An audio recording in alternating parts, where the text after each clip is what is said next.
Well, welcome back to the cottage farmstead. I'm Rebecca. My husband Nathan is outside having fun chipping away at a fresh cherry log as he's hoping to start carving a ladle this evening once it gets dark outside.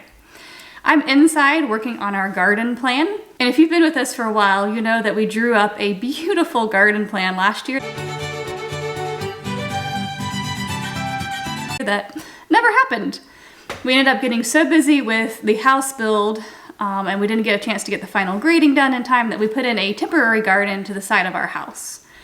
And then our goal this coming year was to put in this beautiful garden that we had on paper last year. But we ran into a problem. With the final grading, even bringing in a whole bunch of extra dirt, my dad was kind enough to work hours and hours and hours on the tractor trying to get the grading just right to have the garden we want right outside our front window here. In our front yard, it just wasn't panning out. It wasn't going to be wide enough for the English style garden with, generous pathways that we were wanting to have. We've gardened in small spaces before, and it's entirely possible, but we wanted to have a little bit more space to work with on our new land, especially since we have enough acreage to do so. So we had to go back to the drawing board. Another thing we had to factor in this year is our barn location actually had to move. When we purchased the property a year and a half ago, we had some ideas that we wanted the barn to be on the northeast side of the house, and we were going to dig it into the hill and have where you could drive up in the back. So we had some kind of elaborate plans that we were going in on that. But my parents finally picked the home site they wanted for their retirement home, and the barn was going to be their front yard view, which was not entirely what they wanted. So we went back to the drawing board on figuring out where we were going to place the barn on the property, because we still wanted it somewhat central, close enough to the house that we can go to it for milking a cow daily, say, or for tending baby chicks. We wanted it in kind of zone one of the homestead. The other tricky factor is on the southwest side of the house is our drain field. So we have 300-foot lines over there that we have to make sure we're not building on top of. So Nathan and I went out there earlier today, and we were out there with our measuring wheel and trying to figure out where we could place the barn, and we think we found a good spot for it. We'll confer with my dad tomorrow when he comes here to help us work on the fence, but we think we might have figured it out. So before we head outside, I'll show you what we have drawn on paper so you can get a better idea of what is going to be going in all that red clay out front. So right here, I am sitting in our farmhouse right here in our dining room. And so we'll be exiting from the front, going down some stairs, and on this first terrace right here where the stairs up against the house, we're planning on doing some edible landscaping. Putting in things like rosemary, blueberries, we'd like to get a tea camellia.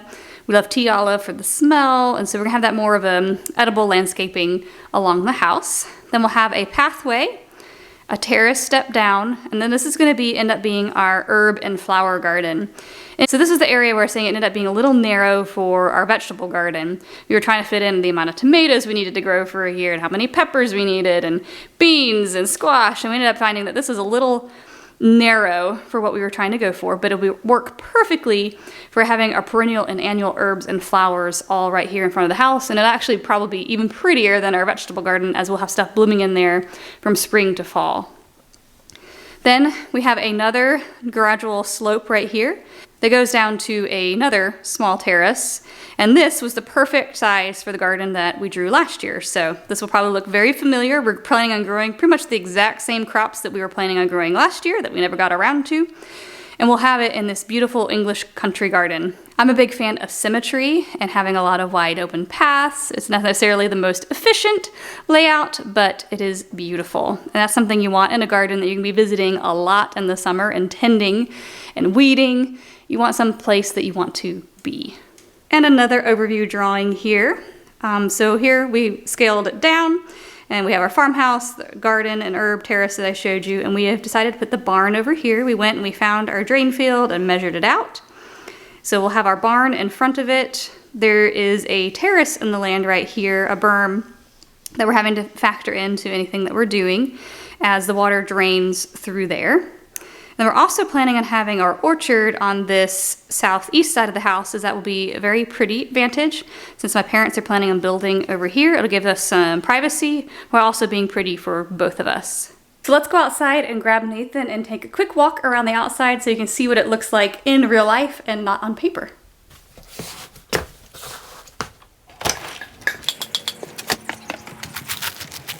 Pretty good. You want to take a walk with me? Sure. Look at that. Can you show us what you're working on? So this over here, I am working on making a ladle out of some beautiful black cherry. So I'm just shaving down. The handle will be on this side, so I need to shave down the handle on this side to get the scoop. And hopefully it'll be about half cup to a 3/4 cup ladle capacity, as I'm getting really close to that nice red heartwood, which I want for the ladle hold. So on paper, we showed you the drain field for the septic tank, and our septic tank comes out from our house right there, and then it goes 100 feet over there. So we have a post that we put out there to mark the edge of our drain field as we were out here measuring. And you probably see all these different posts here in the foreground. And we are planning on having our personal little greenhouse for our seed starting and some of the plants we want to overwinter, like maybe a pomegranate tree or something like that, will be right here on the top edge of the drain field. So our current garden spot that you can see here with the picket fence and the deer fence, we're going to extend out this direction here, and that will be for our larger crops, such as our popcorn. We're wanting to try a type of green corn to make our own maseca, as well as squash. Anything that takes large quantities of space. That way that's not taking up space in our kitchen garden, where we want more of our peppers or tomatoes, items that are easier to trellis and keep contained. So this will be a nice place for it to spill over. Especially since this is our drain field, so it won't be usable for many other things. So walking towards the front edge of the drain field, this is where on the paper we had the barn drawn. And so the barn is going to be pretty much right in front of the drain field, going to, it's kind of hard to see on a camera, but there is a bit of a terrace berm right there, and it'll be up to that front edge, and then the rest of this is going to be pasture. So one thing we like about this is it keeps all the drainage positively going away from the barn here. And the barn, we're going to use the trusses that we ended up not using in our house. So it's neat to be able to repurpose materials that would have been wasted otherwise. And what's nice about the trusses, it'll give us the main area of the barn about 26 by 28 completely open. So we can build stalls in there if we want, but if we need a larger space for equipment or anything like that, that'll give us ample space to just play around with and design whatever we desire in that location. And now we have arrived at the giant hill of clay that is our final grading from our house site.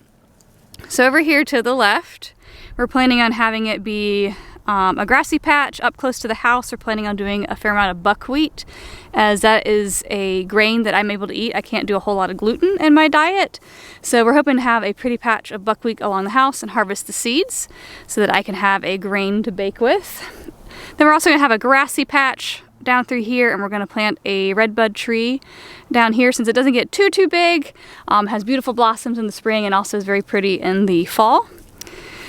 And then on paper, I showed you up here at the edge of the house where the stairs are coming down, we're going to have our edible landscape of shrubberies like tea and blueberry. Then we have a about 22 foot wide terrace that's going to be where our herbs and flowers are.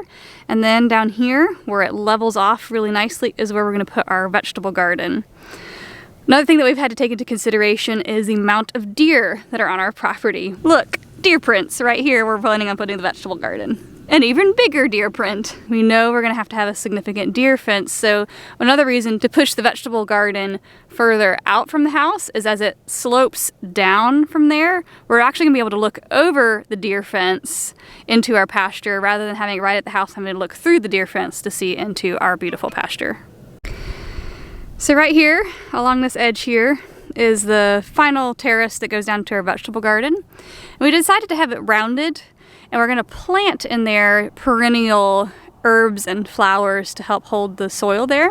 So do things like lavender, plant some daffodils and crocus, and maybe some sage and thyme all along on that sloped terrace down into our vegetable garden to help hold the dirt from erosion. Well, we hope you enjoyed a quick sneak peek of what we're planning on doing on our land as far as the gardens go this coming year. Especially now that we have the final grading for sure in place, so we know where things can actually fit on the property. So be sure to hit that subscribe button to follow along as we install this garden, get it planted, and see what kind of harvest we get this year, and to see if we actually succeed this time around. Catch you next time.